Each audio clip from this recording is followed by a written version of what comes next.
Doctor ইউনূসকে একটু তো সময় দিবেন, ইন্টারন্যাশনাল ব্যক্তি, উনি তো এমন একজন খেলোয়াড় যে যেখানে আমাদের দেশের সাবেক মন্ত্রী, প্রতিমন্ত্রী, প্রধানমন্ত্রীরা জাতিসংঘের মহাসচিবের সাথে সেলফি তোলার সুযোগ তো দূরের কথা, মিটিং করার দূরের কথা, সেলফি তোলার সুযোগ পেত না। আর ডক্টর ইউনূস বলল যে আপনার তো আমাদের দেশে জাতি হবে, শুধু গেলি হবে না, একটু লাইন করিতে আপনার এই পাঞ্জাবি পরে এতে রোহিঙ্গা বানাই ছেড়ে দেবো। এইটা হলো ডক্টর ইউনূস। সুতরাং তার একটু কাজ করতে দেওয়ার দরকার আছে না নাই? আমার তো মনে হয় এতদিন ধরে সরকার পতনের আন্দোলন হতো যে সিআর স্যার, এক দফা এক দাবি, এই সিআর থেকে তুই কবে যাবি, ঠিক না বেঠিক? আর এখন নতুন করে আন্দোলন হবে, সিআর রক্ষার আন্দোলন, সরকার রক্ষার আন্দোলন, যে ডক্টর ইউনূস আরো কিছুদিন থাকুক। পদ্মা সেতুর উপর থেকে টুস করি ডক্টর ইউনূসকে পদ্মায় ফেলে দিতে হবে, বলিছে না বলে নাই? আর আল্লাহ রাব্বুল আলামিন কি করলো? ওই চেয়ার থেকে তারে সরাই দিয়ে সেই চেয়ারে আবার এই ইউনূস রে বসাই দিয়েছে, দিয়ে পদ্মা সেতুর মালিক এখন কিডা? ইউনূস না। এখন টোলের টাকা কার কাছে যায়? যেই সেতুতে ফেলাই দেবে, বললো এই সেতু আমি করে দিয়েছি আমার আব্বার টাকা দিয়ে, সেই সেতুর মালিক এখন কিডা? ডক্টর ইউনূস। আবার যে ফেলে মারতে চাইলো সেই ইউনূস আবার ভারতে দাদার সাথে যখন দেখা হইলো, দাদাও তো শুনলাম যে আমাকে সাথে নাকি মিটিং করবে না, পরে দেখা গেল যে না, দাদা মিটিং করবে মানে কি, ওয়েটিং। মমতাজ কত গান গাইলো, আমি বলি এত বড় নেমো খারাপ। ওর যখন প্রেমিক চলে গেছে তখন গান গাইলো, ওরে ও রিক্সাওয়ালা তুই ধীরে ধীরে চালা, তোর সাথে বলবো আমার মনে কত জ্বালা। বলিস না বলে নাই? ওর প্রেমিক চলে গেল তাই রিক্সাওয়ালার সাথে জ্বালার কথা বলি। আবার স্বামী যখন চলে গেল তখন কি বললো? বন্ধু যখন বউ লইয়া আমার বাড়ির সামনে দিয়া ভেন্সি কাটটা লুঙ্গি ধইরা হাইটা যায়, ও বুকটা ফাইটা যায়। বলেছে না বলে নাই? তা তোর নেত্রী গেল, তো তুই একটা ফাটাফাটির গান গালি না, তুই কথা কয় গেয়েছে একটা ফাটাফাটির গান, আমি শিখাই দিছিলাম, বললাম এইটা অন্তত গাও। আমার সোনার ময়না পাখি কোন বা দোষে দাদার কাছে গো,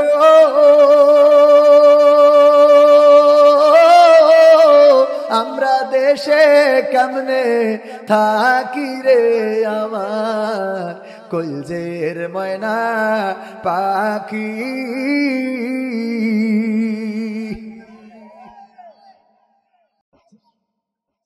রূপের বড়াই করিস না রে, রূপ চিরদিন থাকে না,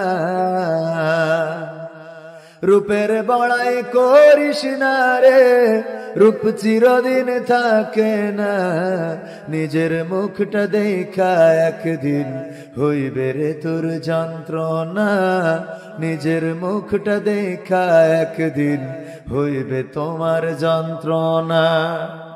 রূপের বড়াই কইরো না ভাই, রূপ চিরদিন থাকে না, চেহারার বড়াই কইরো না বোন, রূপ চিরদিন থাকে না, নিজের মুখটা দেখা একদিন হইবে তোমার যন্ত্রণা, নিজের মুখটা দেখা একদিন হইবে রে তোর যন্ত্রণা।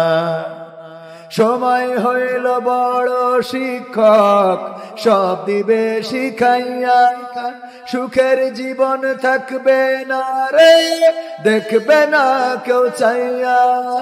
সময় হইল বড় শিক্ষক, সব দিবে শিখাইয়া, সুখের জীবন থাকবে না রে, দেখবে না কেউ চাইয়া। মরার আগে মরবি রে তুই, জ্বালা সইতে পারবি না, মরার আগে মরবি রে তুই, জ্বালা সইতে পারবি না, নিজের মুখটা দেখা একদিন হইবে তোমার যন্ত্রণা, নিজের মুখটা দেখা একদিন হইবে রে তোর যন্ত্রণা। কিসের এত বড়াই তোমার মাটির দেহ লইয়া, ময়রা দেখো পোকামাকড় শেষ করবে সব খাইয়া। কিসের এত বড়াই তোমার মাটির দেহ লইয়া, ময়রা দেখো পোকামাকড় শেষ করবে সব খাইয়া। এই দুনিয়া ছাড়তে হবে অহংকার আর কইরো না, এই দুনিয়া ছাড়তে হবে অহংকার আর কইরো না। নিজের মুখটা দেখা একদিন হইবে তোমার যন্ত্রণা, নিজের মুখটা দেখা একদিন হইবে রে তোর যন্ত্রণা। রূপের বড়াই কইরো না ভাই, রূপ চিরদিন থাকে না। ক্ষমতার বড়াই কইরো না বোন, সে আর চিরদিন থাকে না। নিজের চেয়ার দেখা একদিন হইবে তোমার যন্ত্রণা, নিজের চেয়ার দেখা একদিন হইবে তোমার যন্ত্রণা। ঠিক বললাম না ঠিক বললাম? নিজের চেয়ার দেখেও যন্ত্রণা হইতে পারে না, পারে না। যেই কাউন্সিলের চেয়ারম্যান ভোটে দাঁড়ালো কিন্তু ফেল করলো, করার পরে যদি নিজের প্রয়োজনে কোনোদিন কাউন্সিলে যায়, ওই চেয়ারটা দেখার পরে ব্যথা লাগতে পারে না, পারে না? ব্যথা লাগে ভাইয়েরা আমার।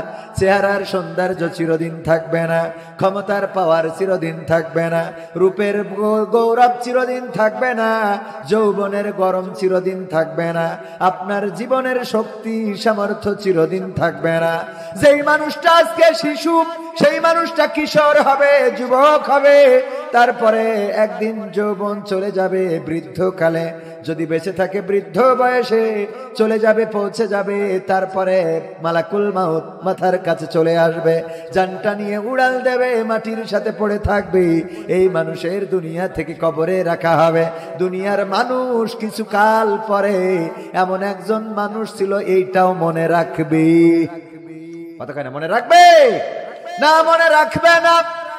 ক্ষমতার চেয়ারও থাকে না, পাওয়ার থাকে না, কত বড়াই, কত লড়াই, কত জোর, কত গরম, সবকিছু নিঃশেষ হয়ে যায়, ধূলিসাৎ হয়ে যায়। ওগো আমার ভাইয়েরা, কখন কার কোন কারণে মৃত্যু হবে আমরা কেউ জানি না। ওগো আমার ভাইয়েরা, মৃত্যুর সাথে করে নিয়ে ঘুরে বেড়াই, কখন কার মৃত্যু হবে জানি না, কখন কে কোন পরিস্থিতিতে পড়ে যাবে জানি না, কেউ জানে না কখন কার পাওয়ারটা চলে যাবে, কখন প্যারালাইজড হবে, এক পাশ পড়ে যাবে, আর কথা বলার সক্ষমতা থাকবে না, কখন কে পঙ্গু হয়ে যাবে, অ্যাক্সিডেন্ট করবে, হাসপাতালে যাবে, এটা কেউ বলতে পারে না, কখন কে স্ট্রোক করে মারা যাবে কেউ বলতে পারে না। মৃত্যু আমাদের পিছন পিছন ঘুরে বেড়ায়, কিন্তু আমরা এতটাই উদাসীন যে এই মৃত্যুর ভয়টা একটা দিনের জন্য, একটা মুহূর্তের জন্যও আমরা করতে রাজি না। ঠিক না বেঠিক? মৃত্যুর ভয় আছে আমাদের? আছে? মৃত্যুর ভয় যদি থাকতো তাহলে বাজারগুলোতে এত লোক পাওয়া যেত না। বিশ্বনবী সাল্লাল্লাহু আলাইহি ওয়াসাল্লাম বলেছেন, পুরুষদের জন্য নিকৃষ্টতম জায়গার নামটা কি আপনারাই বলেন? নাম কি? সেই বাজারে এখন লোক কম না বেশি? আর উৎকৃষ্ট জায়গা কোনটা? মসজিদ উৎকৃষ্ট জায়গা, সেই মসজিদে লোক কম না বেশি? এত কম, মাঝে মাঝে মুয়াজ্জিন আর ইমাম ছাড়া খুঁজে পাওয়া যায় না। মসজিদে আজান দিয়ার মুয়াজ্জিন না থাকলে আজান দিয়ার লোকও পাওয়া যায় না। যারা মোটামুটি নামাজি হয়ে গেছে রে, ওরা নামাজও পড়ে এখন ঘড়ি ধরে। মুয়াজ্জিন যখন ইকামত দেবে, ইকামত শুনেও মসজিদে যায় না, ঘড়ি দেখে, তারপরে যে মসজিদে নামাজ পড়ে একেবারে ইমাম যদি লম্বা কিরাত ধরে, গলা ঝাড়া আছে না নাই? লম্বা কিরাত ধরলে হুজুর গরম মনে আপনার লাগে না? ঠিক না বে ঠিক? ওগো আমার ভাইরা, ওগো আমার মেহেরপুরবাসী, আজকের এই আয়োজন আপনাদের জন্য নিয়ামত। আল্লাহর নবীর ভাষায় এই জায়গাটার নাম কি আপনারাই বলেন? জান্নাতের বাগান রিয়াজুল জান্নাহ, এই রিয়াজুল জান্নাতে যদি বসার সৌভাগ্য না হয়, রিয়াজুল জান্নাতে যদি আসার সৌভাগ্য না হয়, বলেন দেখি কেউ যদি প্রাইমারি স্কুলে না পড়ে তাকে কি হাই স্কুলে ভর্তি নেবে নাকি? হাই স্কুলে যদি না পড়ে কলেজে কি ভর্তি নেবে? না, নেবে না। কলেজে যদি কেউ না পড়ে ভার্সিটিতে ভর্তি হতে পারবে না। এই দুনিয়ার পরে আল্লাহর নবী বললেন জান্নাতের বাগান রিয়াজুল জান্নাত, যেখানে কোরআন হাদিসের আলোচনা করা হবে সেটা জান্নাতের বাগান। দুনিয়ার জান্নাতের বাগানে যার বসার সৌভাগ্য হলো না, পরকালের জান্নাত তার জন্য কতটুকু কঠিন একটু বুঝে নেন। প্রাইমারি স্কুলে পড়ে যেমন ভার্সিটিতে যাওয়া যায় না, তেমনি দুনিয়ার জান্নাতে যদি প্রবেশ করতে আপনি ব্যর্থ হন, আখিরাতের জান্নাত এত সোজা হবে না। ঠিক না বেঠিক? এই জান্নাতে প্রবেশ করার জন্য নামাজি দরকার নাই, রোজাদার দরকার নাই, দাড়িওয়ালা টুপিওয়ালা দরকার নাই। এই জান্নাতের বাগানটা উন্মুক্ত, চাইলে আপনি এসে বসতে পারেন, এখানে কোরআনের বয়ান শুনতে পারেন। আল্লাহ রাব্বুল আলামিন পবিত্র কোরআনে বলেছেন, ওয়াইযা কুরিয়াল কুরআনু ফাসতামিউ লাহু ওয়া আনসিতু লাআল্লাকুম তুরহামুন।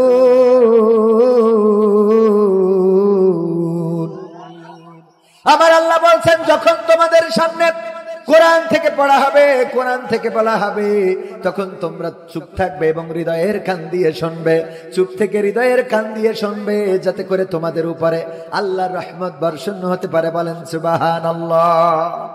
আল্লাহর রহমতের দরকার আছে না নাই? আল্লাহর রহমতটা কি? চোখ আছে কিন্তু দৃষ্টি নাই এমন মানুষ আছে না নাই? হাত আছে কিন্তু ধরার শক্তি নাই এমন মানুষ আছে না নাই? কান আছে কিন্তু শুনতে পায় না। যদি বলেন কি দেখে এসো, বলে বাজারে যাচ্ছি, তা তোমার অসুবিধে কি? ঠিক না বেঠিক? কান আছে শোনে না, চোখ আছে দেখে না, অন্তর আছে কিন্তু ভাবতে পারে না, মাথা চোখ কান নাক মুখ সব আছে, কিন্তু আল্লাহ রাব্বুল আলামিন আকলটা তুলে নিয়েছেন, যার কারণে রাস্তায় ঘুরে বেড়ায়, পরনে কাপড়ও থাকে না, তাও তাতে তার কোনো অসুবিধা হয় না। আছে না নাই? সব আছে কিন্তু কি নাই? আকল নাই, বোধ নাই, বোধ সম্পন্ন ব্যক্তি না। আল্লাহ রাব্বুল আলামিন শুধু আকলটা যদি কেড়ে নেন, তাইলে লুঙ্গি কখন পরনে আছে কখন নাই এটাও বুঝবেন না। আল্লাহ যদি চোখের দৃষ্টিটা কেড়ে নেন, তাইলে আপনার বউ সুন্দরী নাকি অসুন্দরী এটা আপনি দেখতে পারবেন না। শালী সুন্দরী না বউ সুন্দরী দেখা যাবে নাকি? শুধুমাত্র আল্লাহর রহমতটা যদি উঠিয়ে নেন, চোখের দৃষ্টিটা যদি উঠিয়ে নেন, কানের শ্রবণ শক্তিটা যদি উঠিয়ে নেন, আপনি আর শুনতে পাবেন না। আপনার পিছনে হরেন দেবে, তারপরেও শুনতে পাবেন না। ট্রেন এসে কেটে দিয়ে চলে যাবে, অর্ধেক ভিতরে আর অর্ধেক বাইরে। কথা কয় না? হইতে পারে না? পারে না? আল্লাহর রহমতটা কি সেটাই বলছিলাম। আল্লাহর রহমত হলো কান আছে, সাথে শ্রবণ শক্তি আছে। এই শ্রবণ শক্তিটাই আল্লাহর রহমত। ছিদ্র কানেও আছে, নাকেও আছে। আল্লাহ কি রহমত দিয়েছেন! কান দিয়ে শোনা যায় আর নাক দিয়ে শুকা যায়। শুকা পর্যন্ত ঘ্রাণ নেওয়া যায়। চোখ দিয়েছেন দুইটা মার্বেলের মতো, এর মধ্যে কি এমন দিয়েছে যে আপনি দেখতে পান। আবার আল্লাহ যদি দৃষ্টিটা কেড়ে নেন, সব থাকবে কিন্তু আপনি দেখতে পাবেন না। সব থাকবে, দেখা যাবে না। সব আছে, বিবেকটা নাই। আল্লাহ কি যেন কেড়ে নিয়েছেন। মানুষ বলে আমার ছেলেটা পাগল হয়ে গেছে, পাবনায় নিয়ে যে রেখে আসতে হবে, পাবনায় রেখে আসে। ওগো আমার ভাইয়েরা, শুধু বিবেকটা তুলে নিল। চোখ আছে, কান আছে, নাক আছে, মুখ আছে, হাত আছে, সব আছে, কিন্তু এই মানুষটার নাম আর মানুষ থাকলো না। কবির বিন সামাদের নাম হয়ে যাবে পাগল। কি গোল? কি গোল? বোবা লোকে চলতে পারে, বলতে পারে না। পঙ্গু লোকে বলতে পারে, চলতে পারে না। কানা লোকে শুনতে পারে, দেখতে পারে না। কালা লোকে দেখতে পারে, শুনতে পারে না। তুমি যদি তাদের চেয়ে একটু ভালো থাকো, তবে কেন শুকরিয়াটা আদায় করো না? তবে কেন শুকরিয়াটা আদায় করো না? তবে কেন শুকরিয়াটা আদায় করো না? চোখ দুটো দিল দেখতে তোমার, শুনতে দিল কান, জিহ্বা দিল স্বাদ নিতে আর নাকে সুঘ্রাণ। চোখ দুটো দিল দেখতে তোমার, শুনতে দিল কান, জিহ্বা দিল স্বাদ নিতে আর নাকে সুঘ্রাণ। এবার তুমি ভেবে দেখো না, এবার তুমি ভেবে দেখো না কতটা সুখে তা। তবে কেন শুকরিয়াটা আদায় করো না, তবে কেন শুকরিয়াটা আদায় করো না, তবে কেন শুকরিয়াটা আদায় করো না, তবে কেন শুকরিয়াটা আদায় করো না। হাত দুটো দিল মারতে তোমার যখন যারা চাও, মারার জন্য দিয়েছে। হাত দুটো দিল ধরতে তোমার যখন যেটা চাও, যেথাই সেথাই যাওয়ার জন্য দিলেন দুটি পাও। হাত দুটো দিল ধরতে তোমার যখন যেটা চাও, যেথাই সেথাই যাওয়ার জন্য দিলেন দুটি পাও। হৃদয়ে দিলেন প্রেম মমতা, হৃদয়ে দিলেন প্রেম মমতা, কেন যে বোঝো না, তবে কেন শুকরিয়াটা আদায় করো না, তবে কেন শুকরিয়াটা আদায় করো না, তবে কেন শুকরিয়াটা আদায় করো না, তবে কেন শুকরিয়াটা আদায় করো না। সুখের সমাজ গড়তে দিলেন আল কোরআনের বাণী, পথের দিশাই দিয়েছেন রাসূল আমরা সবাই জানি। সুখের সমাজ গড়তে দিলেন আল কোরআনের বাণী, পথের দিশাই দিয়েছেন রাসূল আমরা সবাই জানি।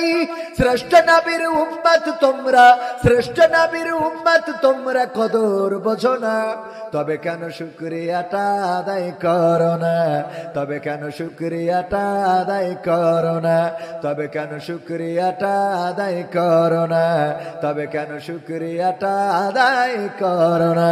বোবা লোকে চলতে পারে বলতে পারে না, পঙ্গু লোকে বলতে পারে চলতে পারে না, কানা লোকে শুনতে পারে দেখতে পারে না, কালা লোকে দেখতে পারে শুনতে পারে না।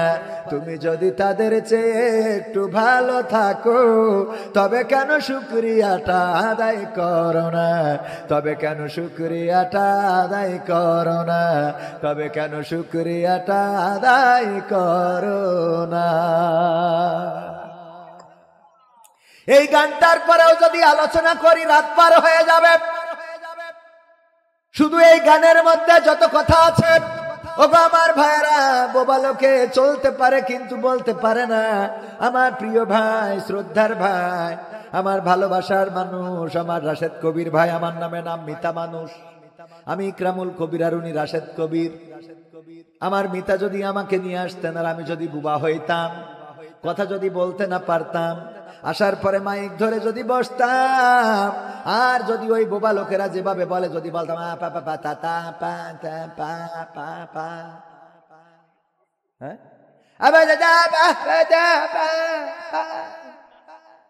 এই তো মানে দাঁড়ায় কেন, বসা যায় না, এই তো কইছি নাকি। লম্বা লম্বা জুব্বা এনে বসলি না, সোয়া বছর তোমরা শিখাও। এসব জুব্বাওয়ালা গুলো বেশিরভাগ হয় ভণ্ড। ওরা বলবে কিন্তু করবে না। ওরা শিখায় যে এখানে বসলে সোয়া, আবার ওদের কাজের সাথে মিল পাওয়া যায়। লাভ কি? বেশিরভাগ খেয়াল করে দেখবেন, আমি একেবারে সামনে থ্রো করালো, হোক আর না হোক, যাই বলি মনের মধ্যে যা মুখে তা। এর মধ্যে একরকম সামনের পরে অনেক হুজুর আছে, দেখি বলে কবির ভাই আসলে আপনি বাংলাদেশের জন্য একটা নিয়ামত, আপনি যা করেন ভাই, এত কাজ কি করে করেন ভাই, আমরা অবাক হয়ে যাই, আল্লাহ আপনার হায়াতে তুই বলেন। পিছনে গেলি কয় এই শালা যা করিয়ে করে মানুষ একেবারে সমাজটা নষ্ট করে ফেললো একেবারে সাথে। আবার আসার পরে কয় ভাই আপনি আসলেই ভাই আপনার নাম করছিল, নামই তো করছিল কিন্তু বদনাম, কথা কয় না। এই বাস্তব না অবাস্তব? লাভ নাই তো। আল্লাহ বললেন ইয়া আইয়ুহাল্লাযীনা আমানু লিমা তাকুলুনা মা লা তাফআলুন, ওগো ঈমানদারেরা তোমরা মুখে যা বলো কাজে তা করো। আল্লাহ পরের আয়াতে বলতেছে কি, কাবুরা মাকতান ইনদাল্লাহি আন তাকুলু মা লা তাফআলুন, আল্লাহর কাছে এটা অত্যন্ত অপছন্দের যে তোমরা মুখে যা বলো কাজে তা করো। এই মানুষের সংখ্যা কম না বেশি? আমরা ভালো কথা বলছি। আমি প্রায় উদাহরণ দিতে চেয়ে বলি, মসজিদের ইমাম সাহেব গোটা রমজান আলোচনার মধ্যে ইতিকাফের ফজিলত বর্ণনা করতে করতে একেবারে পায়জামা খুলে ফেলে, অথচ আমি খুঁজে দেখলাম বাংলাদেশে 99% মসজিদের ইমাম ইতিকাফে বসে। খেয়াল করেছেন? উনি মুসাল্লিদের যে ধাড়ি খাওয়াতে যাবে ওর ইনি বসায় না। আর ইমাম সাহেবের তো কাল নেই, 5 ওয়াক্ত নামাজ পড়াবে আর ওখানে বসে থাকবে, ইবাদত করবে, তসবিহ টানবে, এই তো। যে ছাগল খাওয়াতে যাবে মাঠে, ওর ফজিলত শোনায়। যে বিড়ি না খালি সেরি খেয়ে তার বিড়ি টানা লাগে, ও জোর করে নিয়ে ইতিকাফে বসে, কথা কয় না। পরে মসজিদে বসিতে ওর মধ্যে আস্তে করে ধুমা ছাড়ে, কয় সেহরির সময় হুজুর আমি একটা না টানলি হুজুর আমি সারাদিন থাকতে পারবাম না। ও আপনি বললেও হবে না, এটা আমার একটু টানতে হবে। এরম আছে না নাই? ওদেরকে ফজিলতের বয়ান শুনাইয়ে নিয়ে এসে বসে। অথচ ইমাম সাহেবের আপনি খুঁজে দেখেন, 100টার মধ্যে 99টাই আপনি খুঁজে পাবেন ইমাম সাহেব ইতিকাফে নাই। সে থাকতে বাধ্য না, তো তাহলে তুই সারা মাস ফজিলতের বয়ান করলি?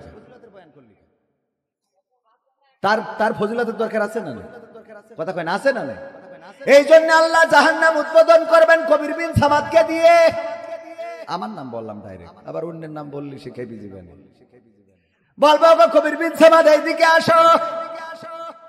আমি বলবো আল্লাহ তুমি জান্নাত দিবা মনে হয়, ঠিক আছে টিকিট দাও, চলে যায়। আল্লাহ বলবেন না তোমারে আমি জাহান্নাম দেবো কেন আল্লাহ?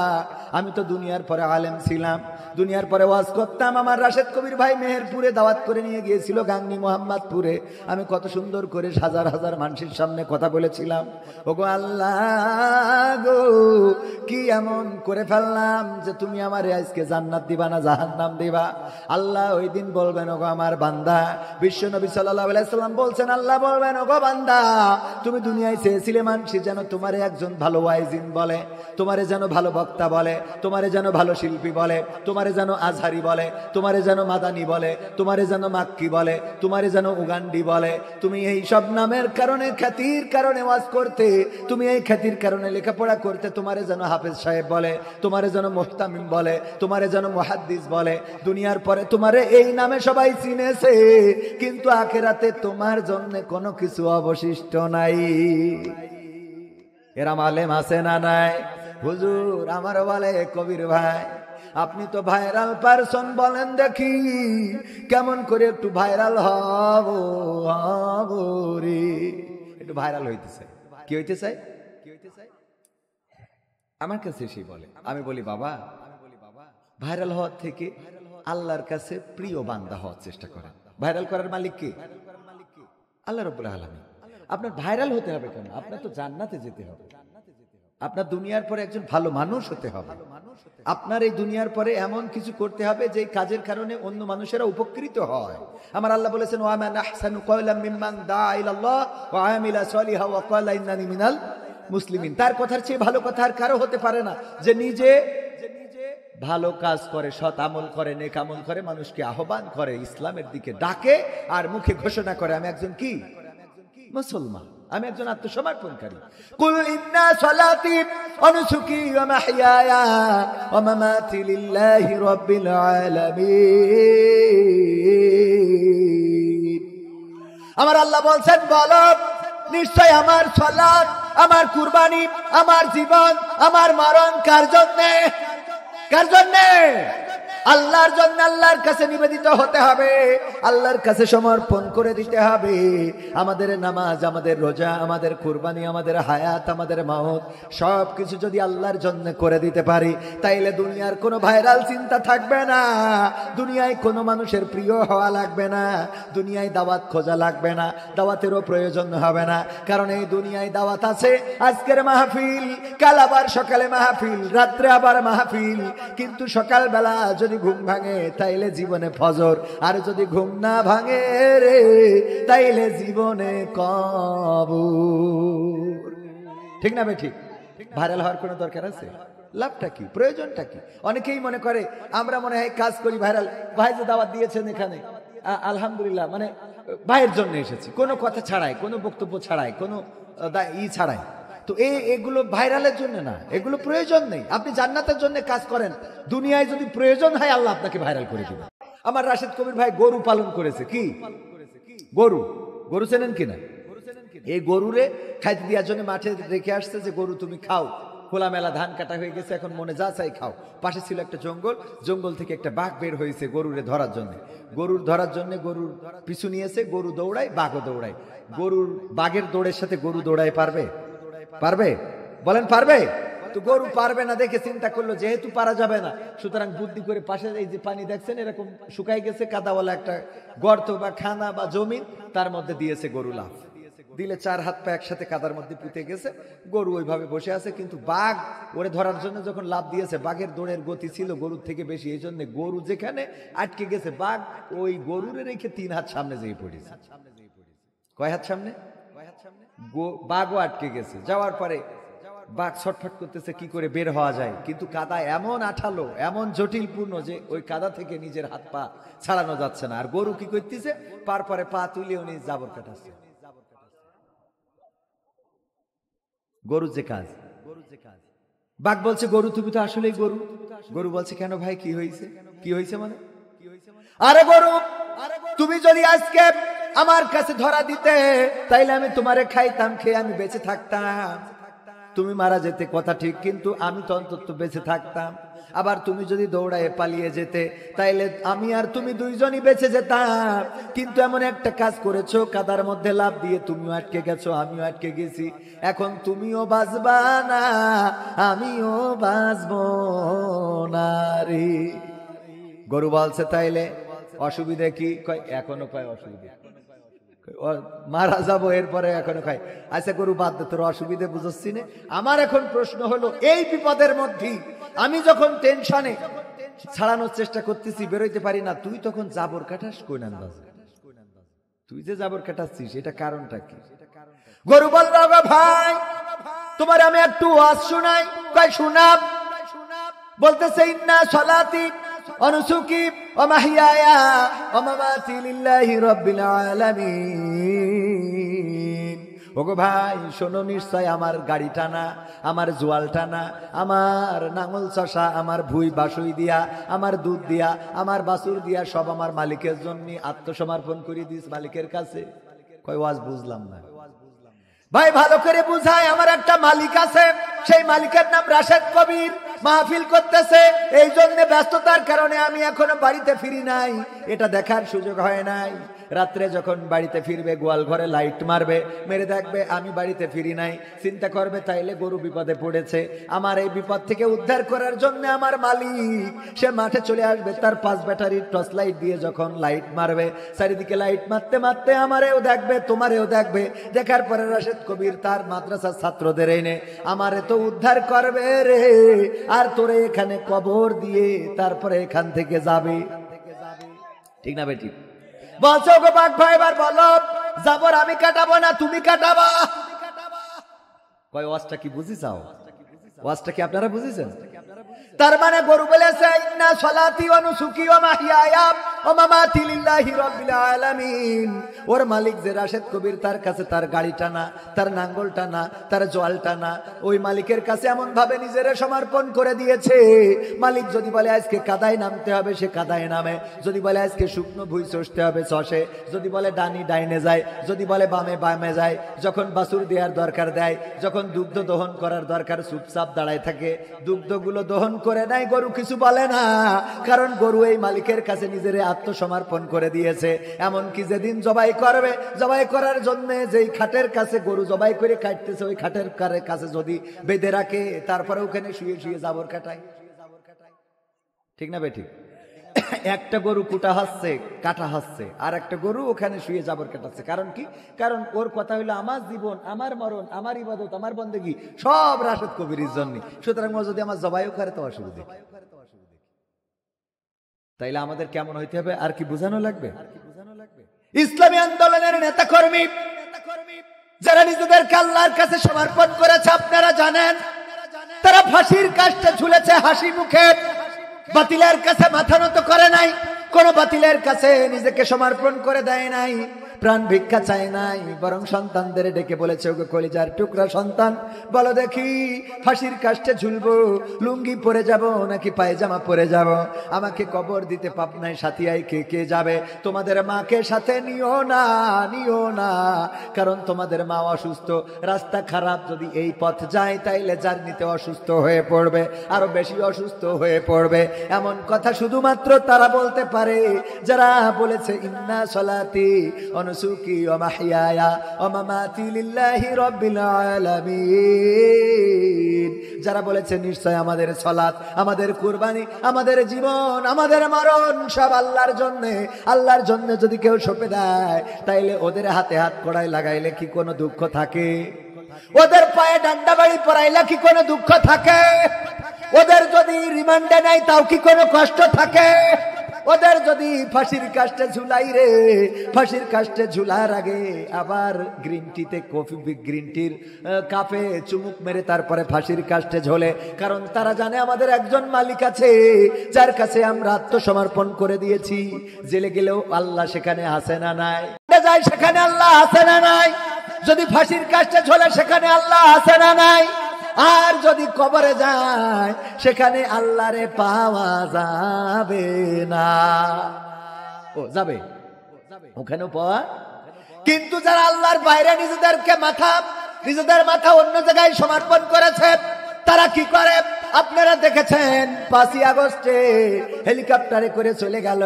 কারণ তারা এতদিন পর্যন্ত আল্লাহর কাছে মাথা নত করে নাই, তারা আল্লাহর কাছে সমর্পণ করে নাই, তারা নিজেদের জীবন মরণ আল্লাহর জন্য নিবেদিত করে দেয় নাই।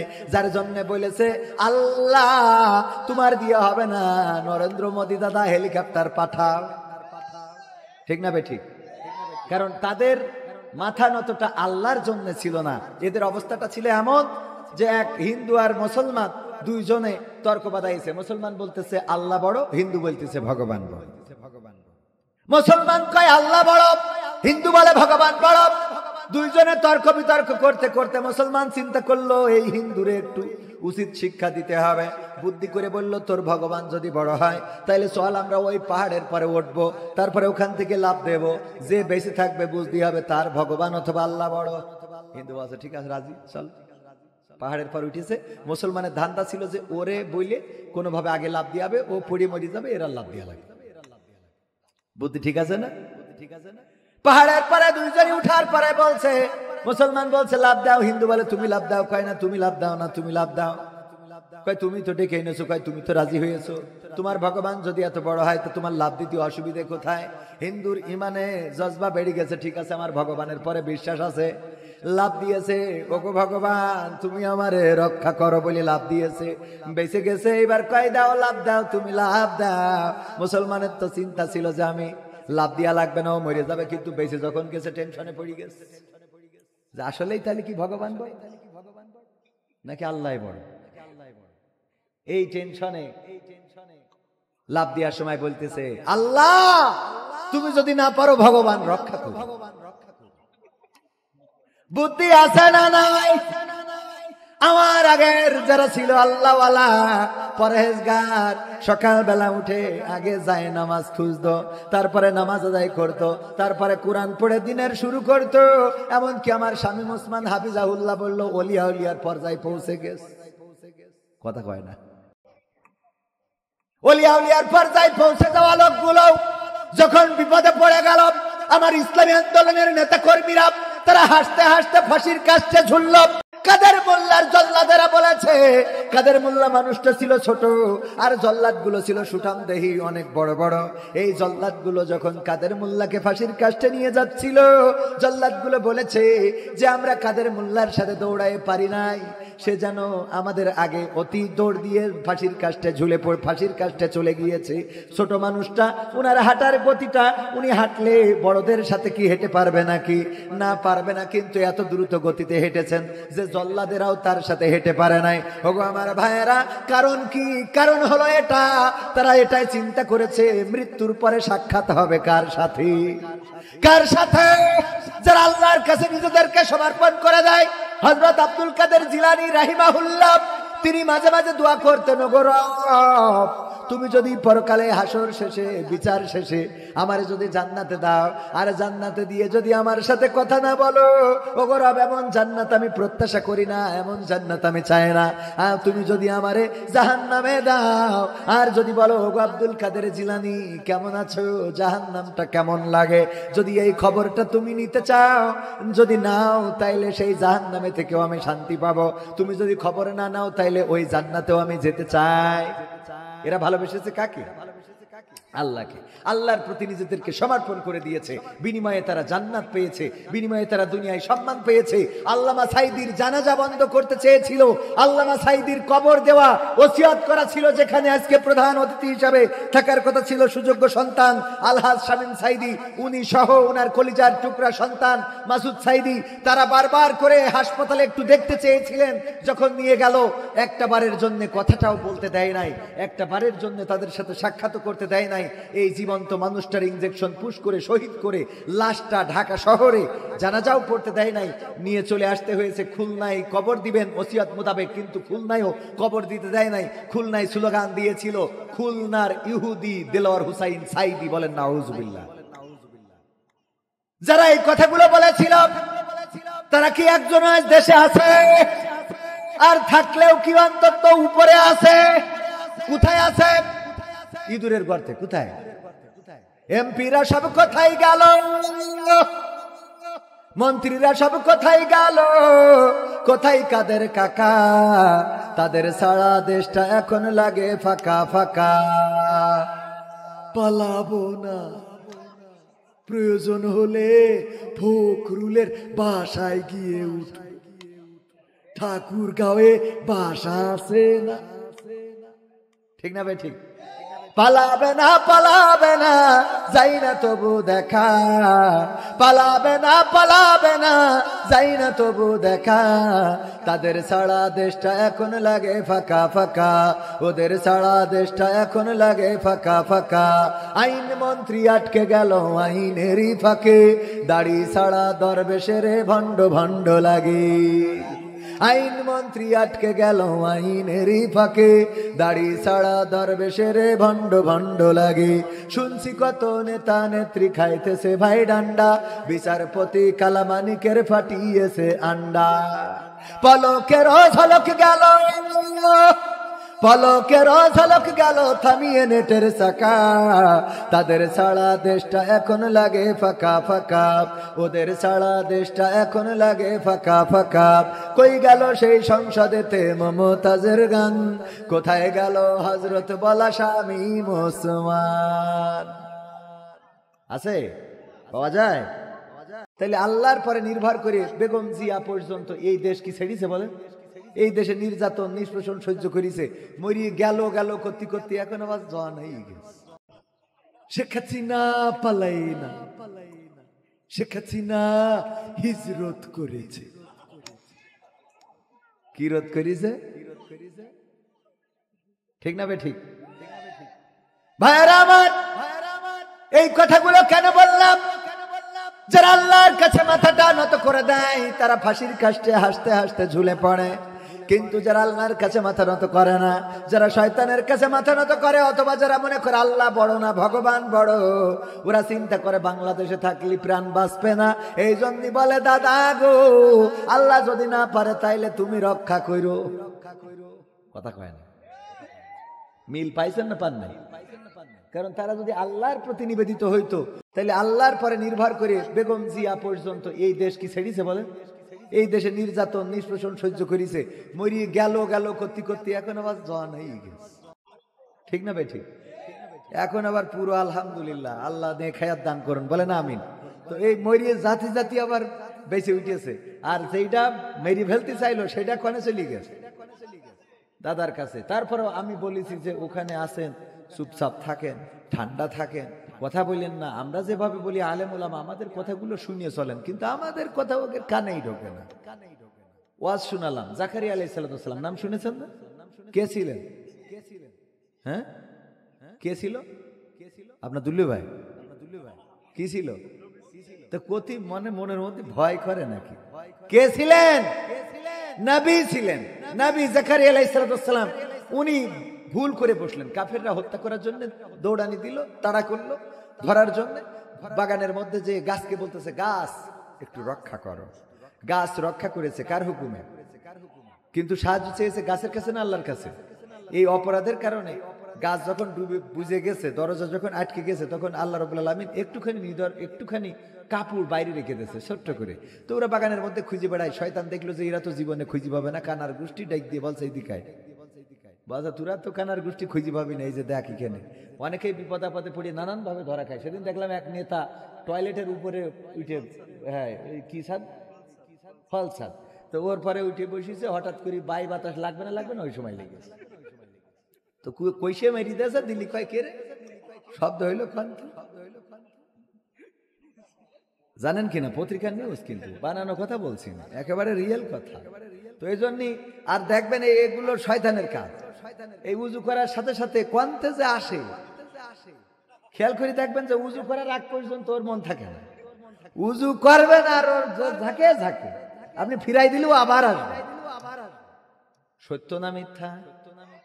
যাই হোক, ওগো আমার ভাইরা, তাইলে এই যে বিপদ আমি বললাম জাকারিয়া আলাইহিস সালাম, উনি যখন বললেন গাছের কাছে সাহায্য চাইলেন, গাছ বাঁচালো, গাছ রক্ষা করলো, কিন্তু আল্লাহর হুকুমে রক্ষা হয়েছে, গাছের কোনো ক্ষমতা নাই, ক্ষমতা আল্লাহ রাব্বুল আলামিনের। আল্লাহ বলেছেন গাছ আমার জাকারিয়ার জন্য ফাঁকা হয়ে যাও, ফাঁকা হয়ে গেল। আল্লাহ যেমন নদীর মধ্যে রাস্তা করে দিয়েছিলেন মুসা আলাইহিস সালামের জন্য, সেই রক্ষা মুসা আলাইহিস সালাম চেয়েছিলেন সাহায্য কার কাছে? আল্লাহর কাছে সাহায্য চাইলেন। আল্লাহ বললেন মুসা হাতে কি লাঠি, কি করো লাঠি দিয়ে? ছাগলের পাতা পেড়ে খাওয়ায়, মাঝে মাঝে রাস্তা থেকে পাথর সরিয়ে দিই। আল্লাহ বললেন ওইটা দিয়ে বাড়ি দাও নদীতে। কয় তাতে কি হবে? কয় বাড়ি দিয়ে দেখো। বাড়ি দিল, 12টা রাস্তা করে দিলেন কি? ইউনূস আলাইহিস সালাম বিপদে পড়ে গেলেন, বললেন লা ইলাহা ইল্লা আনতা সুবহানাকা ইন্নী কুনতু মিনাজ জালিমিন। ইউনূস আলাইহিস সালাম বললেন ওগো আল্লাহ, মহাপবিত্র তো তুমি, তোমার মতো পবিত্র সত্তা আর কেউ নেই, তোমার মতো পবিত্র ইলাহ আর কেউ নেই, তোমার মতো পবিত্র রব আর কেউ নেই। আমি তো জুলুমকারী, আমার উপরে জুলুম করেছি, ক্ষমা করো, আমাকে মাফ করো, আমাকে পরিত্রাণ দাও। আল্লাহ রাব্বুল আলামিন মাছের পেটের মধ্যে যন্ত্রণা বাড়িয়ে দিলেন, মাছের যন্ত্রণা বেড়ে গেল, আর ওই মাছ কি করলো? নিরাপদ জায়গায় এনে রেখে গেল। আল্লাহ বললেন ওগো ইউনূস, তুমি যখন চিৎকার করেছিলে ওই রাতের অন্ধকার, পানির অন্ধকার আর মাছের পেটের অন্ধকার, ওই অন্ধকার থেকে ডাক দিলে আমাকে পৃথিবীর কোনো মানুষ শোনে নাই, তোমার বাবা শোনে নাই, মা শোনে নাই, তোমার দলের লোক শোনে নাই, খালেদা জিয়া শোনে নাই, শেখ হাসিনা শোনে নাই, তোমার রাশেদ কবির শোনে নাই, ইকরামুল কবির শোনে নাই, তোমার ওই ডাকটা আমি আরশে আজিম থেকে শুনলাম, আর আমি আল্লাহ তোমার ডাকে সাড়া দিলাম, মাছের পেটে যন্ত্রণা বাড়িয়ে দিলাম, মাছ আবার নিরাপদ জায়গায় তোমারে রেখে গেল।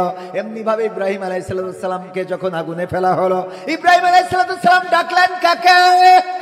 আল্লাহকে ডাকলেন, আল্লাহর কাছে মাথা নত করেছিলেন। ইব্রাহিম আলাইহিস সালাম বলেছিলেন ইন্নী ওয়াজ্জাহতু ওয়াজহিয়া লিল্লাযী ফাতারাস সামাওয়াতি ওয়াল আরদ হানিফান ওয়া মা আনা মিনাল মুশরিকিন। ইব্রাহিম বললেন ওগো রব, আমি আমার মুখ ঘুরাই দিলাম, আমি আমার চেহারাটা ফিরিয়ে দিলাম পৃথিবীর সব কিছু থেকে সেই দিকে যিনি আসমান জমিন সৃষ্টি করেছেন, আসমান জমিনের মালিক যিনি, তার দিকে আমার মুখটা করে দিলাম। আমি ঘোষণা করে দিলাম আমি আর ওই জালেমদের সাথে যাব না, আমি আর ওই জুলুমকারীদের সাথে যাব না, আমি আর ওই স্বৈরাচারদের সাথে যাব না, আমি আর ওই ফাঁসিবাদের সাথে নেই। এই কথা যখন বলে দিল, দেওয়ার পরে মূর্তিগুলো ভাঙলো। আপনারা সব ঘটনা জানেন। বড় মূর্তিটা রেখে সব ছোটগুলো ভেঙে ফেলেছে, বড়টার কাঁধের উপরে কুঠালটা রেখে এসেছে। তারপরে যখন ওকাজ মেলা থেকে ফিরলো, ফিরার পরে দেখে মূর্তিগুলো ভাঙা, শুধু একটা বেঁচে আছে, বাকি সব মরে ভূত হয়ে গেছে। বলছে এই কাজ কিডা করেছে? জামাত শিবিরের কাজ। মানে কিছু হইলেই, হ্যাঁ কথা কয় না, কিছু হইলেই কোনো কথা ছাড়াই, মানে জেনে যা হোক দোষ কাদের ঘাড়ে? ওগো আমার ভাইয়েরা, এই কাজ করেছে ইব্রাহিম। কারণ কি? কারণ দেখেছি সে টুপি পরে, দাড়ি রাখে, টাকনুর পরে, কাপড় পরে, জুব্বা পরে, আল্লাহ বলে নাকি কোন রব আছে তার ইবাদত করে। সুতরাং মনে হয় রে বিপদ বিপদ, ওই এই কাজটা করেছে। ইব্রাহিমকে ডাকা হলো, আলাইহিস সালামকে নিয়ে গেল। নিয়ে যাওয়ার পরে বলছে দেখো এই কাজটা কারা করেছে। ওটার কান্দের উপরে কুড়ইল, ওই কাম সেই দিছে। ও কাম সারবে কেন? বলছে ওই যে খাবার রয়েছে সামনে, ওই নিয়ে খাড়াখাড়ি করেছে, ওর মিজাজ খারাপ হয়ে গিয়ে সবগুলো মেরিতে থুয়ে দিয়েছে। নমরুদ বলছে তুমি আমার পাগল বুঝাচ্ছ, পাগল পাইছাও। বলছে কে? তুমি কি জানো না এই মূর্তি কথা বলতে পারে না, হাঁটতে পারে না, নড়তে পারে না, খাইতে পারে না, নিজেরা মারামারি করবে কেমন করে? বলতেছে আহারে আমি এই কথাটাই তো তোমাদের মুখ থেকে শুনতে চেয়েছিলাম, যেই মূর্তি কথা বলতে পারে না, হাঁটতে পারে না, নড়তে পারে না, খাইতে পারে না, তার সামনে কেন মাথা নত করো, তার সামনে কেন খাবার রাখো, কেন সেই রবের কাছে মাথাটা নত করো না, যেই রব আসমান জমিন সৃষ্টি করেছে, তোমারে সৃষ্টি করেছে, আমারে সৃষ্টি করেছে। নমরুদ কয় বোঝা শেষ, আর বলা লাগবে না, এবার তোমার জন্য জাহান্নাম বানাবো, কারণ আমি তো রব। জাহান্নাম বানানো হয়ে গেল, ফেলবে।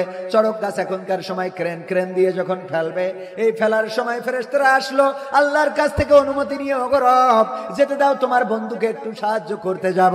আল্লাহ বললেন যাও, তবে আমার বন্ধুর কাছে জিজ্ঞাসা করবা সাহায্যের দরকার আছে না নাই, আছে না নাই, এটা জিজ্ঞাসা করবা। ফেরেশতারা এসে বলল ইব্রাহিম আমরা সাহায্য করার জন্য আসছি। ইব্রাহিম আলাইহিস সালাম বললেন আল্লাহ কি পাঠিয়েছেন? বলল আল্লাহ পাঠান নাই, আমরা অনুমতি নিয়ে এসেছি। কেমন করে অনুমতি? আল্লাহকে বললাম আল্লাহ তোমার বন্ধু আগুনে পুড়বে, আমরা কি করে তাকিয়ে দেখি, আমাদের সহযোগিতা করতে যেতে দাও। ইব্রাহিম আলাইহিস সালাম বললেন ওগো ফেরেশতারা ফিরে যাও, ফিরে যাও সেই রবের কাছে, যে রবের কাছ থেকে অনুমতি নিয়ে এসেছো। তোমরা আমার অবস্থা যা জানো তার থেকে বেশি ভালো জানেন আমার সেই রব। তিনি যদি চান তাইলে রক্ষা করবেন, তিনি যদি না চান তাইলে আমাকে রক্ষা করবেন না। আল্লাহ রাব্বুল আলামিন বললেন ইয়া নারু কুনি বারদাও ওয়া সালামান আলা ইব্রাহিম, ওগো আগুন তুমি আমার ইব্রাহিমের জন্য ঠান্ডা আরামদায়ক হয়ে যাও। আর আগুন ইব্রাহিম আলাইহিস সালামের জন্য ঠান্ডা হয়ে গেল, আরামদায়ক হয়ে গেল। ওগো আমার ভাইয়েরা, এমনি ভাবে যারা আল্লাহকে ডেকেছে তারা আল্লাহকে পেয়েছে না পায় নাই? পেয়েছে না পায় নাই? কেউ বলে বলুক তোমায় চেনা বড় কঠিন দায়, কেউ বলে বলুক তোমায় চেনা। তোমার প্রেমে যে মজেছে মাওলা, তোমার প্রেমে যে মজেছে মাওলা, প্রেমে ডুবে মরেছে, কেউ বলে বলুক তোমায় চেনা বড় কঠিন দায়, কেউ বলে বলুক তোমায় চেনা।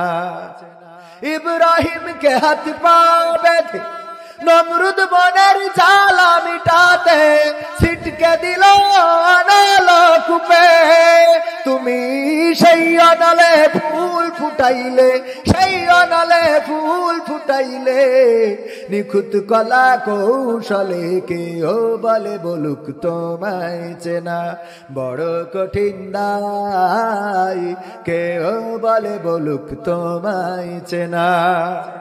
কি যে ভেবে নদীর মাছে ঠাই দিলাই ইউনুসকে পেটে, রাখে আল্লাহ আমারে বলকে, তুমি মুসাকে ছেড়ে তুর পুড়াইলে, মুসাকে ছেড়ে তুর পুড়াইলে, নিখুঁত কলা কৌশলে, কেউ বলে বলুক তোমায় চেনা বড় কঠিন দায়, কেউ বলে বলুক তোমায় চেনা।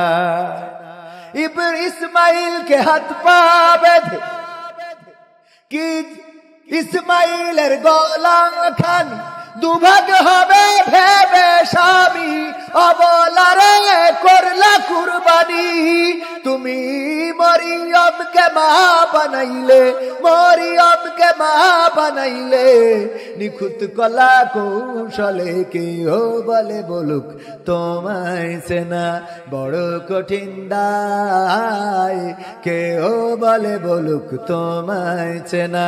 তোমার প্রেমে যে মজেছে মাওলা, তোমার প্রেমে যে মজেছে মাওলা, প্রেমে ডুবেই মরেছে, কেউ বলে বলুক তোমায় চেনা। আল্লাহকে চেনা কি কঠিন না সহজ? একদম বর্তমান জামানার একটা উদাহরণ দিই, কেমন সহজ। আল্লাহ বলেছেন অতুইজ্জু মান তাশাউ ওয়া তুযিল্লু মান তাশা, আল্লাহ যাকে চান তাকে ইজ্জত দেন, যাকে চান তাকে বেইজ্জতি করেন। এইটুকু শুধুমাত্র দেখেন, কয়েকদিন আগে আমাদের শেখ হাসিনা বলল পদ্মা সেতুর উপর থেকে টুস করি ডক্টর ইউনূসকে পদ্মায় ফেলে দিতে হবে, বলিছে না বলে নাই? আর আল্লাহ রাব্বুল আলামিন কি করলো, ওই চেয়ার থেকে তারে সরাই দিয়ে সেই চেয়ারে আবার এই ইউনূস রে বসাই দিয়েছে, দিয়ে পদ্মা সেতুর মালিক এখন কিডা?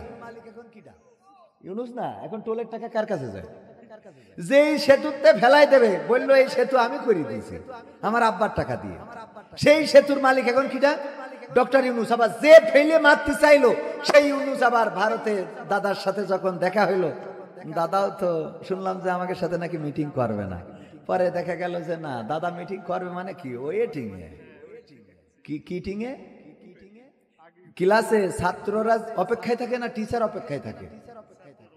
ছাত্ররা অপেক্ষায় থাকে, টিচার যায়, যাওয়ার পরে সবাই দাঁড়ায় এতে সালাম দেয়, ঠিক না বেঠিক? তো আমাদের স্যার ঢুকলো, ওনারা সবাই দাঁড়ায় বললো ওম শান্তি নম নম, বলেছে না বলেনি? তাইলে মাল কি বোঝা গেছ তো? ছোটখাটো খেলোয়াড় না তো। শুধু তাই না, ডক্টর ইউনূস ইংরেজিতে বলিস তো, আমি অত ইংরেজি ভালো বুঝবো না, তবে আমার মনে আছে ইংরেজিতে বলিস, যেহেতু এরকম বলিস যে আমাদের দেশের পদ্মা সেতু করেছে Sheikh Hasina, metro rail, flyover, expressway, এক্সিভেটেড ওয়ে, টানেল, তারপরে মডেল মসজিদ, রাস্তাঘাট, বিল্ডিং, কলকারখানা, পায়খানা সব করে দিয়েছে সে। সুতরাং আমাদের শেখ হাসিনার লাগবে, কথা কয় না? বলিছে না বলে নাই যে আমাদের তার লাগবে, বলিস তো? দাবি জানাইছে না জানাই নাই? কিন্তু আমার মনে হলো দাদা হিন্দিতে কইছে, আমি তো বুঝিনি, হয়তো এরকম কথা কইছে, অনেক সাধনার পরে আমি পেলাম তাহার মন, কথা কয় না? এই জন্য এখনো পর্যন্ত দেয় নাই, এখনো পর্যন্ত দেয় নাই। ডক্টর ইউনূসকে নিয়ে অনেক কথা হচ্ছে, ডক্টর ইউনূসকে একটু তো সময় দিবেন, ইন্টারন্যাশনাল ব্যক্তি, উনি তো এমন একজন খেলোয়াড় যে যেখানে আমাদের দেশের সাবেক মন্ত্রী, প্রতিমন্ত্রী, প্রধানমন্ত্রীরা জাতিসংঘের মহাসচিবের সাথে সেলফি তোলার সুযোগ তো দূরের কথা, মিটিং করার দূরের কথা, সেলফি তোলার সুযোগ পেত না। আর ডক্টর ইউনূস বলল যে আপনার তো আমাদের দেশে জাতি হবে, শুধু গেলি হবে না, একটু লাইন করিতে আপনার এই পাঞ্জাবি পরাই এতে রোহিঙ্গা বানাই ছেড়ে দেবো। নিয়ে গেছ না টেকনাফে, পাহাড়ে জঙ্গলের মধ্যে নিয়ে যাইয়ে পাহাড়ে উঠাইছে, উঠাইয়ে শুধু ওই না বলছে তার রোজা রাখতে হবে, তুই হিন্দু বিন্দু যা হয়েছে অসুবিধা নেই, রোজা রাখা লাগে, কথা কয় না? রোজা রাখাইছে না রাখাই না? এইটা হলো ডক্টর ইউনূস। সুতরাং তার একটু কাজ করতে দেওয়ার দরকার আছে না নাই? আমার তো মনে হয় এতদিন ধরে সরকার পতনের আন্দোলন হতো যে সিআর স্যার, এক দফা এক দাবি, এই সিআর থেকে তুই কবে যাবি, ঠিক না বেঠিক? আর এখন নতুন করে আন্দোলন হবে, সিআর রক্ষার আন্দোলন, সরকার রক্ষার আন্দোলন, যে ডক্টর ইউনূস আরো কিছুদিন থাকুক। দেখলাম কাতারে গিয়েছে, প্রবাসীরা বলছে আমরা আপনাকে 5টা বছর কমপক্ষে চাই। দেখেছেন কিনা আপনারা? দেখেছেন না দেখেন না? তো 5টা বছর যদি সুযোগ দেওয়া হয় কোনো অসুবিধা আছে? তো এই লোকটার একটু সুযোগ দিতে হবে কাজ করার জন্য, যেন দেশের উন্নয়নে কাজ করতে পারে। আলোচনায় ফিরে আসি। অনেকেই তো অনেক কিছু আশা করেন এই যে হুজুর কি হবে বেঁচে থেকে, বলেন, বলবো, শুনবেন, সময়ের মধ্যে শেষ করব। 12টার দেখেন এতগুলো কাগজ, দেখি আমার যেহেতু 12টার মধ্যে শেষ করতে হবে, কাল আবার প্রোগ্রাম, দিনের বেলায় প্রোগ্রাম, রাতে প্রোগ্রাম, মা বোনদের যে ঘুমাতে হবে। আসসালামু আলাইকুম হুজুর, কেমন আছেন? নির্বাচনের গরম হওয়া লেগেছে, গানটি শুনতে চাই। বিএনপি তাড়াতাড়ি নির্বাচন চাচ্ছে, এটা তো বিএনপি নির্বাচন চাচ্ছে, এটা তো ভালো, জনগণের নির্বাচিত সরকার দরকার আছে না নাই? তাড়াতাড়ি বলতি, যেহেতু 16 বছর ধরে ভোট হয়নি, তা অন্তত 6টা বছর আমাকে ওয়েট করতে কোনো অসুবিধা নেই, ঠিক না বে ঠিক? হ্যাঁ। আসসালামু আলাইকুম হুজুর, কেমন আছেন? সারা দেশের ছোট শিশুরা ধর্ষণের শিকার কেন, এর ব্যাখ্যা জানতে চাই। মা শিশু বিক্রি করে দামি দামি অলংকার কিনছেন, এটা আমরা কোন জামানায় আছি? তো আমরা তো মানে একটা ব্যতিক্রম ধর্মী জামানায় আছি, ঠিক কিনা? আগের জামানায় আমরা এগুলো দেখি নাই। ছোট ছোট বাচ্চা শিশুদেরকে ধর্ষণ করে, এরা মানুষ নয়, এরা নরপশু। এদেরকে আল্লাহর কোরআনের আইন বাস্তবায়ন করে শাস্তি দেওয়া ছাড়া এই ধর্ষণ বন্ধ হবে না, বলেন ঠিক কিনা? এই ধর্ষণ বন্ধ করার জন্য বাংলার জমিনে আল্লাহর কোরআনের আইন কায়েম করা দরকার। কোরআনের আইন যদি কায়েম হয়ে যায়, তাহলে ধর্ষণ করা তো দূরের কথা, আমার যুবকেরা মেয়েদের দিকে তাকানোর সুযোগও পাবে না। কারণ তারা মনে করবে, ওই যখন দেখবে যে না এই যে কেটিনেছে, এখন কিন্তু মানুষ দ্বিতীয় বিয়ে করতে চায় না। এখন খেয়াল করে দেখবেন, দ্বিতীয় বিয়ে করলেও গোপনে করতেছে। কারণ কয়দিন আগে দেখলাম দ্বিতীয় বিয়ে যারাই করছে, বউ তো আগে মেরি ফেলতো, এখন মেরি ফেলছে না, ডাইরেক্ট মেশিন কেটে নিয়ে চলে যাচ্ছে, যে তুই থাক এই নিয়ে, দেখি কি করতে পারিস। ঠিক বলছি না ভাই? ঠিক বলছি তো? এই জন্য কিছু শাস্তি যদি প্রকাশ্যে আসে, তাইলে আর অপরাধ থাকবে। সেই শাস্তির বিধান আল্লাহ দিয়েছেন কোরআনে। বামপন্থীরা পর্যন্ত ধর্ষণ বিরোধী আন্দোলন করতে যেয়ে বলেছে মৃত্যুদণ্ড দিতে হবে ধর্ষণের শাস্তি। তোরা তো এখন বলিস, আর আমার আল্লাহ 1400 বছর আগে বলেছেন, ঠিক না ভাই? ঠিক। সেই কোরআনের আইন কায়েম হোক, এটা কি আপনারা চান? আচ্ছা, এরপরে আসসালামু আলাইকুম হুজুর, কেমন আছেন? প্রশ্ন হলো সাতক্ষীরায় কি হয়েছিল সে ঘটনা আগেই বলে ফেলেছি। তারপরে হুজুর কেমন আছেন, এমন যদি হতো আমার দেশের শাসক হতো ওমরের মতো, এটা শোনাবো। হুজুর আসসালামু আলাইকুম, কেমন আছেন? প্রশ্ন আজহারি কেন মোনাজাত ছেড়ে উঠে চলে গেলেন মার্চ ফর ফিলিস্তিন থেকে, প্যালেস্টাইন, মার্চ ফর প্যালেস্টাইন থেকে, আর উনি কয়েকজনের পেছনে লাফাচ্ছিলেন কেন জানতে চাই। কয়েকজনের পেছনে, হ্যাঁ, বিষয়টা হলো যে মাথায় রাখবেন যে অনেক সময় পরিস্থিতি অনেক কিছু বাধ্য করে। মুনাজাত তো আর নামাজ না, কথা কয় না। মুনাজাত কি নামাজ? অনেকেই বলে যে আমরা নাকি নামাজ শেষে যারা মুনাজাত করি তারা বেদাত করি। তো বেদাত হলো যে ইবাদতের নামে নতুন কিছু চালু করা। তো আমরা তো মুনাজাতটারে ইবাদতই মনে করি, কথা কয় না। এই মুনাজাতকে কেউ ইবাদত মনে করে? বরং আমি যদি এখন বলি মোনাজাত করে দেবো, দেখবেন হুড় করে সব উঠে চলে যাবে, কবে না হয়ে গেছে, চলো বাড়ি চলো, ঠিক না বেঠিক? তাহলে মোনাজাতকে আমরা ইবাদত মনে করি না, সুতরাং মোনাজাতে কোনো বেদাত হওয়ার সুযোগই নেই। তো মোনাজাত ইবাদত না। উনি যতটুকু শুনেছি মোনাজাতটা সংক্ষেপ করে চলে গেছেন এই জন্যে যে যদি মোনাজাত শেষ করে বেরোতে যায় তাহলে মানুষের একটা চাপে পড়ে যাবে। আর আমাদের দেশের মানুষের আবেগ দেখলাম যে শাকিব খানের এক মহিলা যেইতে শাকিব খানের পায়ে সালাম করতেছে, মহিলা মানে মেয়ে, তার এখনো বিয়ে হয় নাই, তো সে চুল মুল তো লাল করা, ও শাকিব খান ওর ওই করিস কি মাথার পরে হাত বুলাইছে আর ওই হাতটা ধরে নিয়ে চুমো খেয়েছে, খেয়ে কাঁদতেছে, বলছে কি যে আমার জীবনে আল্লাহ কোন ইবাদতটা যে কবুল করিছে যার জন্য আমি সহ্য না করি পারা যায়। ও শয়তানে শাকিব খান ওর হাত ধরে, মানে শাকিব খান ওর হাতটা ধরতেছে আর ও ধরে একটা চুমো খেয়েছে, এই হইলো ওর জীবনে কোন একটা ভালো ইবাদত আছে, সেই ইবাদতের নাকি সার্থকতা হইলো এই যে শাকিবের হাতে চুমো খাইতে। তারপরে কি বলছে, আপনাদের চোখের সামনে পড়ার কথা, আপনারা মনে করেন না খালি হুজুরি চোখের সামনে পড়ে, আপনাদের চোখের সামনে পড়েছে না পড়ে নাই? বলছে যে আমি নামাজ পড়ে তাহাজ্জুদ পড়ে নফল ইবাদত করে আমি যেটা চাইতাম আল্লাহ সেটা আমার পাওয়া করে দিয়েছে। এ কথাটা সত্য, কারণ আল্লাহর কাছে যে যা চায় আল্লাহর কাছে সেটা আছে, দিয়ে দেয়। সুবহানাল্লাহ বলবেন না? কেউ যদি খুনি হইতে চায় আল্লাহ তার খুন করার সুযোগও আল্লাহ করে দেয়, আল্লাহর হুকুম ছাড়া খুন করতে পারবে? আর কেউ যদি আবেদ হইতে চায় আল্লাহ তার আবেদ হওয়ার জন্য রাস্তাটা করে দেয়, বলেন সুবহানাল্লাহ। কিন্তু এই দুনিয়ার পরে পরবর্তী জীবনে যে সেখানে বিপদে পড়বেন। সময় যেহেতু চলে যাচ্ছে, আমার অনুরোধের দুই একটা গান আমি শোনাই দিই। পবিত্র কোরআনের ছোট্ট আয়াতাংশ তেলাওয়াত করেছিলাম, মনে আছে আপনাদের? ইয়া আইয়ুহাল্লাযীনা আমানু কু আনফুসাকুম ওয়া আহলিকুম নারা, মনে আছে আপনাদের? মনে আছে? এই নিয়ে একটু কথা বলতে চাইলাম, কিন্তু আমার মনে আছে আপনাদের একটু অধৈর্য হয়ে যাচ্ছে, ঝড় ওঠার একটা ভয়, নাকি ভয় করতেছে? তো আমি অন্তত কি হবে বেঁচে থেকে সঙ্গীতটা শোনাই, এটা শোনাই। তাছাড়া তো কাল আবার দেখা হচ্ছে, কাল আবার কথা হবে, সেই সময় আমরা আলোচনা করব। আপনারা বসেন, আমি কিন্তু আপনারা আরো থাকলে আরো কিছু সময় শোনাবো ইনশাআল্লাহ। কি হবে বেঁচে থেকে অযথা বিদ্যা শিখে যদি না গড়তে পারি শোষণবিহীন সমাজটাকে? কি হবে বেঁচে থেকে?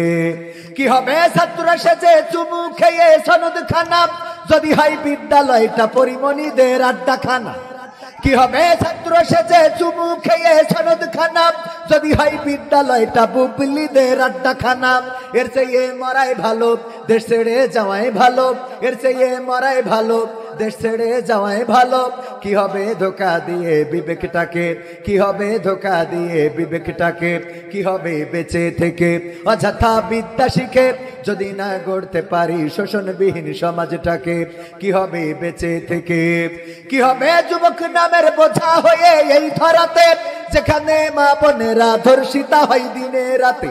কি হবে যুবক নামের বোঝা হয়ে এই ধরাতে যেখানে মা বোনেরা ধর্ষিতা হয় দিনে রাতে? যৌবনের সার্থকতা ঘুচিবে সকল ব্যথা, যৌবনের সার্থকতা ঘুচিবে সকল ব্যথা। পার যদি বলি দিতে মানুষরূপী পশুটাকে, পার যদি বলি দিতে মানুষরূপী পশুটাকে? কি হবে বেঁচে থেকে অযথা বিদ্যা শিখে যদি না গড়তে পারি শোষণবিহীন সমাজটাকে? কি হবে বেঁচে থেকে? কি হবে লেখালেখি কলমবাজির ওই মহড়া সমাজের আসল চিত্র যদি না যাই তুলে ধরা? কি হবে টিভি চ্যানেল সাংবাদিকের ওই ক্যামেরা সমাজের আসল চিত্র যদি না যাই ভিডিও করে? যদি ওই ঘুষের বলে কলমটা উল্টো চলে, যদি ওই হ্যালো কলে ক্যামেরা উল্টো বলে, তবে কি যাবে রোখা দুর্নীতিকে, তবে কি যাবে রোখা দুর্নীতিকে, কি হবে বেঁচে থেকে অযথা বিদ্যা শিখে যদি না গড়তে পারি শোষণবিহীন সমাজটাকে, কি হবে বেঁচে থেকে, কি হবে নামাজ রোজা ইমানদারির ভয় করে কোরআনের কর্মীগুলো থাকে যদি কারাগারে। এটিএম আজহারুল ইসলাম এখনো কারাগারে আছে না নাই? তার মুক্তির জন্য আন্দোলনের দরকার আছে না নাই?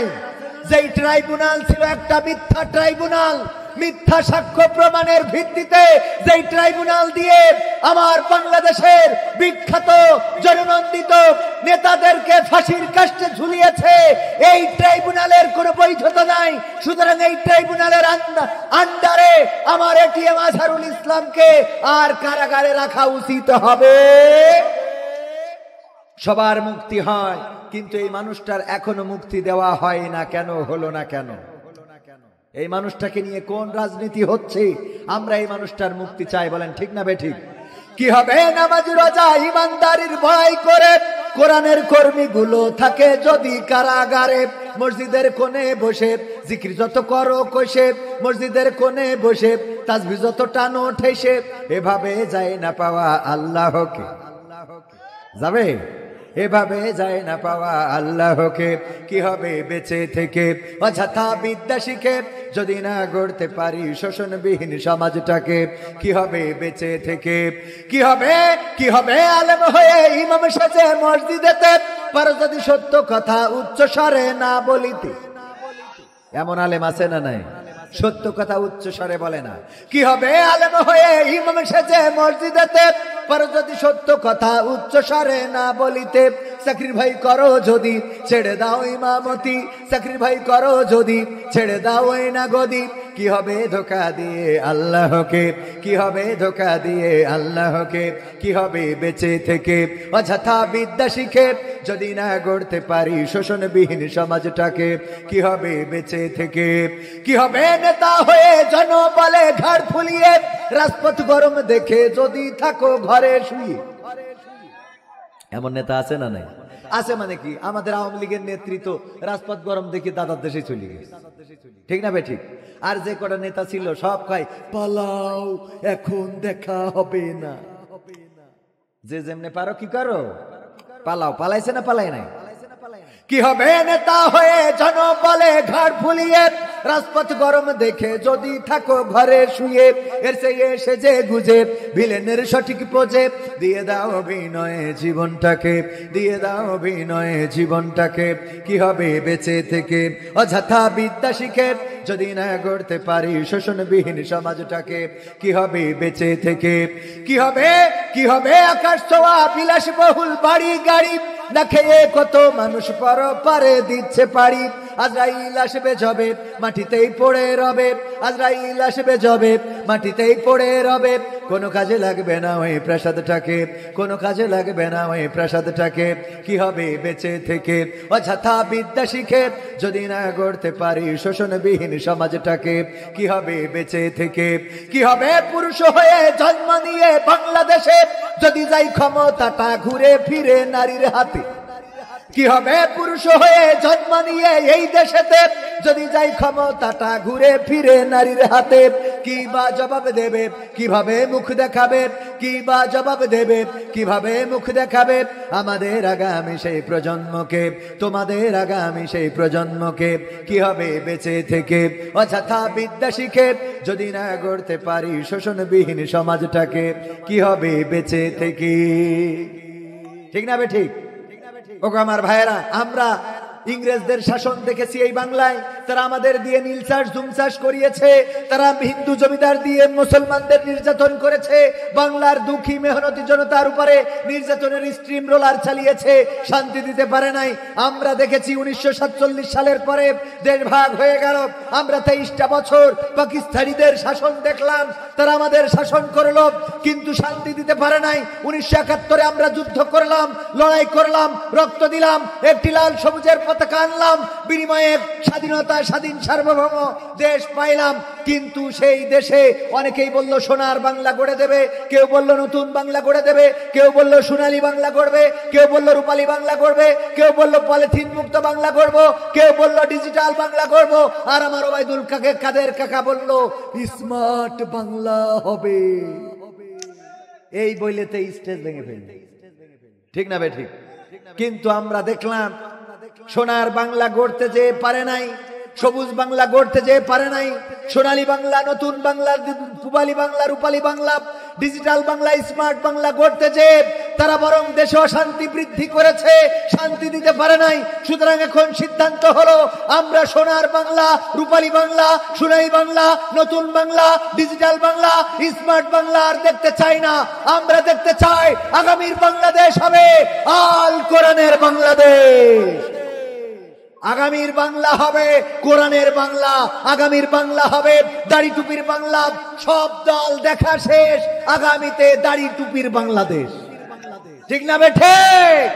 আমরা তো সব দেখলাম, এখন পর্যন্ত দাড়ি টুপি দেখা হয় নাই। এই একটা জিনিস বাকি আছে। আমরা জননেত্রী দেখেছি, দেশনেত্রী দেখেছি, বঙ্গবন্ধু দেখেছি, ব্যাঙ্গের বন্ধু দেখেছি, সব দেখেছি, দেখা শেষ। এখন কি দেখতে চায়? আগামীর বাংলাদেশ দাড়ি টুপির বাংলাদেশ। রাজি আছেন আমার সাথে? কারা কারা রাজি দেখতে চায়? নারায়ে তাকবীর, লিল্লাহি তাকবীর। আল কোরআনের আলো, আল হাদিসের আলো, সংসদে জালো, আমার নেতা তোমার নেতা, নারায়ে তাকবীর। আপনাদের এলাকায় গরম ওয়াজ করা দরকার। আমি অসুস্থ মানুষ, এই জন্য প্রথম দিকে তত বেশি ভাই। আপনি আসছেন এত দূর থেকে, পাবনা থেকে না? আরে এত কষ্ট করে আসছেন আপনি, মানুষটা পাবনায় বাড়ি, সেখান থেকে